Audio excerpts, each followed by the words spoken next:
I must indicate that because people were not aware of the background story, the gender minister has been treated unfairly in some ways. What had happened was that this morning, President Mahama is scheduled to travel to Angola, Tanzania, and Kenya for some very important government-related business.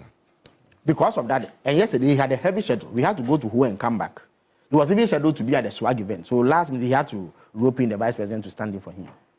So he said that at least 6 ministers had been approved. And we were in constant liaison with Parliament because they were also approving some yesterday. So he wanted to approve the whole bunch so that he doesn't have to do it, especially because he will be away for 4 days. He didn't want to leave a vacuum. Because the ministers cannot function fully as they should if they have not been sworn in. And the matters that they have to confront with in the sectors are huge. But they can act too. The Constitution says... Yes, but it's not the same as being there in substantive capacity. So we were liaising with Parliament to see whether they will finish the approval so that we add all of them to the list and then swear them in. By 4 p.m., and at the time we were in Ho, we were just about to set off to come to Accra, it became apparent the Parliament could not meet the deadline of approving the others.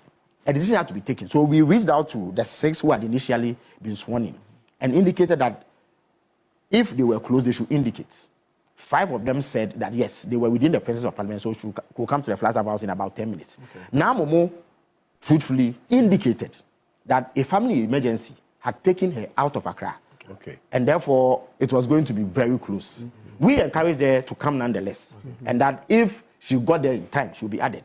If for some reason she could not make it in time, we will do it another time. I see. So if you observe carefully, President Mahama was very specific in mentioning the names and giving them KPIs as you describe it. So we did 2 alternative speeches. One that anticipated her presence, one that anticipated her absence.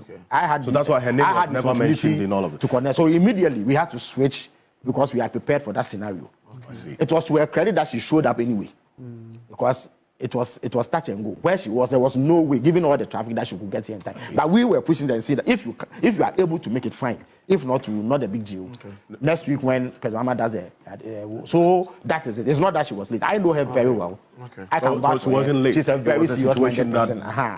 In some ways, we were even unfair to her to put her in that situation. But we thought that we could quickly do it so that the president's absence does not unduly affect the ability to perform. So that is the situation. But as I said, we respect public sentiment.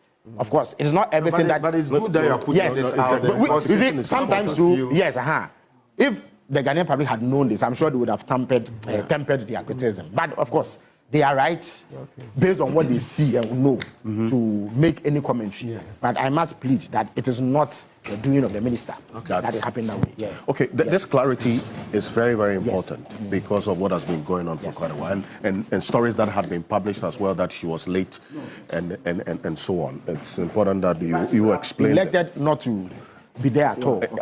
Out of respect for the president, she made an effort. I see. I think she got in 2 minutes after the president had started.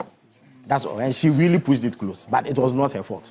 Right. Yes. It's some 5 minutes top of the hour, 9 o'clock. And so many of your I must indicate. No, I know. I said it way ahead of time. Yes. That so I have we're going to only 5 some minutes more. time with us. I would have loved to maybe a little beyond that. But the president... Just 5 minutes. I beg you. That's what I want. I can't go beyond. I can't go beyond 9 years. We'll do enough within that time. I'm sure there will be opportunity going forward. So the president instructed